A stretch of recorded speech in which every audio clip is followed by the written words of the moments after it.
The first time I ever lived alone was in a small, 2-story rental house just off my college campus. It was old, and the wooden floors creaked with every step, but it was mine. I'd only been there for about a month when it happened. My cat, Milo, usually slept on my bed, a warm, furry lump pressed against my legs. But on that night, he was restless, pacing around the room and letting out low, guttural meows I'd never heard before. I shushed him a few times, trying to get back to sleep, but it was no use. My eyes were wide open, staring at the ceiling. That's when I heard it. A faint thump from downstairs. I wasn't scared at first. It was an old house after all. It made noises.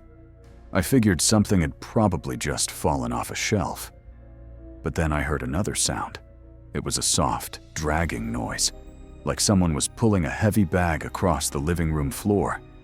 I sat up in bed, my heart starting to beat a little faster. Milo was now crouched at my bedroom door, his back arched and his fur standing on end, staring intently at the gap underneath. "It's just the wind," I whispered to myself, trying to calm my nerves. But I knew it wasn't. The dragging sound stopped right at the bottom of the staircase. The silence that followed was somehow worse than the noise. I held my breath, listening for anything, a sign that I was just imagining things. And then it came. Creak. It was the unmistakable sound of a footstep on the first step of my staircase. My blood ran cold. I wasn't imagining it. Someone was in my house. My mind raced. Did I lock the back door? I was almost sure I had, but a sliver of doubt crept in. Creak. Another step. Slower this time. More deliberate. They were coming up. My phone was on the nightstand. With a trembling hand, I reached for it, my eyes glued to the bedroom door. My fingers fumbled with the screen, the light feeling blindingly bright in the darkness.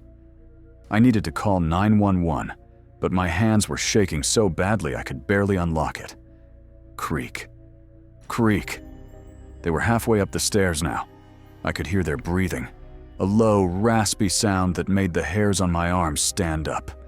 I finally managed to unlock my phone and was about to dial when I saw it. The doorknob.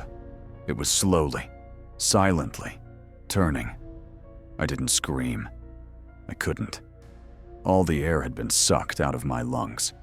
I scrambled off the bed and backed away, pressing myself into the far corner of the room, using the darkness as my only shield. The door swung open with a soft click.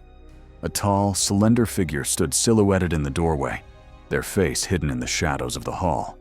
They just stood there for what felt like an eternity, perfectly still, listening. I could feel their eyes scanning the room, searching for me. I squeezed my eyes shut, praying they wouldn't see me. I must have stood there, frozen in that corner, for 10 minutes, listening to the intruder's quiet, raspy breaths. Then, just as slowly as they entered, they backed out of the room and pulled the door shut. I heard the footsteps go back down the stairs, the dragging sound start up again, and then the faint click of the back door closing. I didn't move until the sun came up. The police found the back door unlocked. There were muddy footprints on the stairs, and a long, deep scratch in the wooden floor of the living room. They never found the person. I broke my lease and moved back in with my parents the next day. Sometimes, when I wake up at 3 a.m., I can still hear those slow, deliberate footsteps on the stairs, and I know I'll never live alone again. If this story creeped you out, please take a moment to subscribe to the channel. Your support matters a lot. My family comes from a small, remote village a few hours' drive from the city. 2 years ago, my grandfather passed away, and my father asked me to go to our ancestral home to sort through some of his belongings. The house was ancient, built by my great-grandfather, and had been empty for years. It was a rustic, sprawling building with a large, overgrown courtyard in the back. In the center of that courtyard was an old stone well. From the day I arrived, the villagers warned me about it, "Don't go near the well after sunset," one of the elders told me, his face grim. "A woman who lived in that house long ago. She lost her mind and jumped in.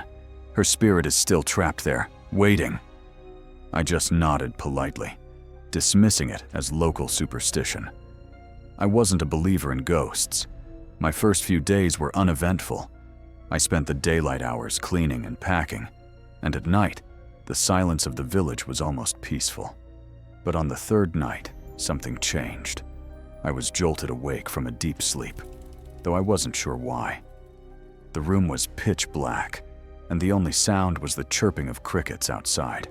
I glanced at my phone. It was 3:07 a.m. As I lay there, trying to fall back asleep, I heard it.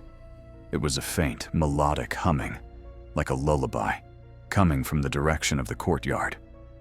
I got out of bed and walked to the window, peering through the dusty glass.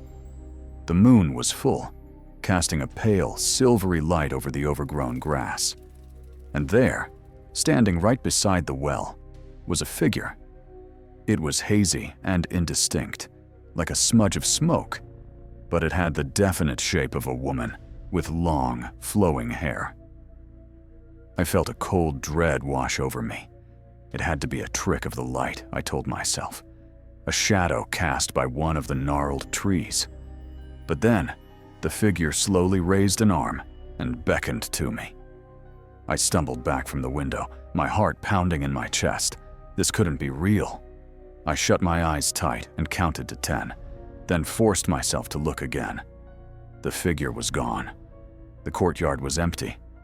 I let out a shaky breath, my mind racing to find a rational explanation. I must have been dreaming, a waking nightmare brought on by the creepy stories and the unfamiliar environment. I managed to convince myself of that and climbed back into bed, pulling the covers up to my chin. Just as I was starting to relax, I heard a new sound.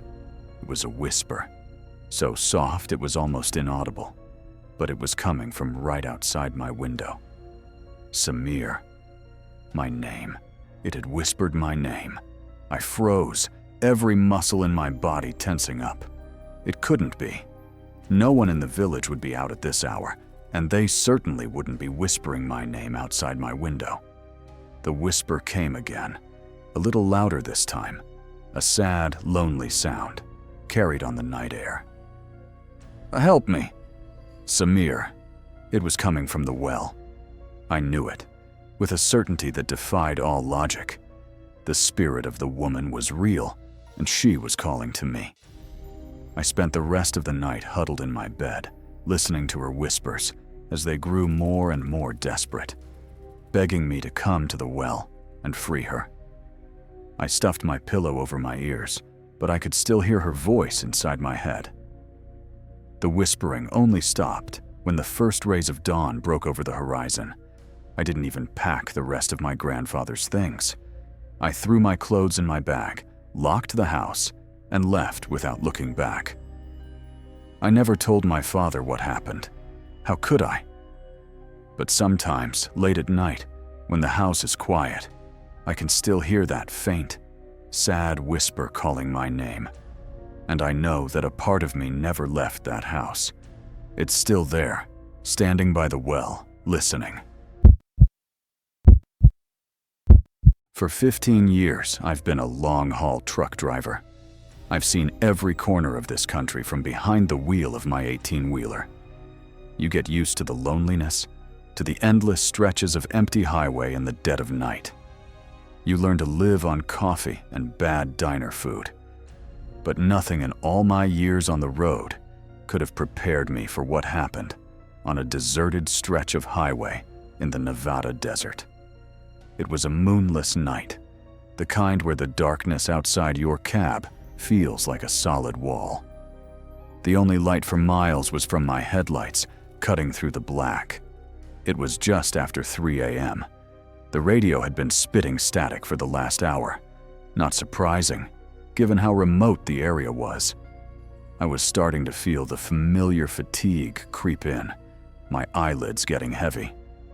To stay awake, I started flipping through the radio stations, hoping to catch anything, even a weak signal. Suddenly, the static cleared, but it wasn't music or a late-night talk show. It was a voice, a man's voice, completely monotone and calm, with no emotion whatsoever. He was reading a list of names. John Anderson, Maria Garcia, Robert Miller. It was strange, but I figured it was some kind of memorial broadcast, or maybe a religious program. I was just happy to have something to listen to besides the hum of my engine. The voice continued, name after name, in the same flat, even tone. I listened for a few minutes, the list seeming endless. It was oddly hypnotic. William Davis, Elizabeth Chen, Michael Rodriguez. Then, I heard a name that made me sit bolt upright. Frank Peterson. Frank Peterson was my father's name. He had passed away 5 years earlier from a heart attack. My logical mind immediately tried to dismiss it. It's a common name, I told myself. It's just a coincidence. But a cold knot of fear was already tightening in my stomach. I leaned forward, turning the volume up, my knuckles white on the steering wheel. The voice kept going, a steady, relentless stream of names. I listened for another minute, my heart hammering against my ribs. And then it happened. David Peterson. The voice said my name. My full name. The truck swerved slightly as a jolt of pure terror shot through me. My hands started to sweat. How? How was this possible? Before I could even process it, the calm, monotone voice spoke again. And this time, it wasn't a name. We see you, David Peterson, on Highway 95, mile marker 73. I slammed on the brakes. The truck screeched to a halt in the middle of the empty highway. My exact location. It knew my exact location. My breath hitched in my throat. I stared at the radio as if it were a venomous snake. The voice said one final thing in the same chillingly calm tone. It is time. And then, everything died. My headlights went out. The dashboard lights vanished. The engine cut off. The radio went silent. I was plunged into absolute, suffocating darkness and silence. I was alone, in the middle of the desert, miles from anywhere, and something knew I was here. I fumbled for my phone, but the screen was black. Dead. I tried the truck's emergency lights. Nothing. Every piece of electronics in my cab had been wiped out at the exact same moment. I sat there in the driver's seat, completely paralyzed by fear, staring out into the oppressive darkness, waiting for something to happen. I don't know how long I sat there. It could have been minutes or hours. Eventually, the first hint of gray light appeared on the horizon. As the sun rose, I saw that I was completely alone. No other cars, no buildings, nothing. Just endless desert. My truck started up again as if nothing had happened. I drove to the nearest town, left the truck with my company, and took a bus home. I quit my job the next day. I never drove a truck again. I still don't know what that broadcast was, but I know one thing for sure. We are not alone on those empty highways at night. And something is watching. If our stories chilled you to the bone, subscribe to join our coven of fear. We're dying to know what part terrified you the most. Write your thoughts in a comment below.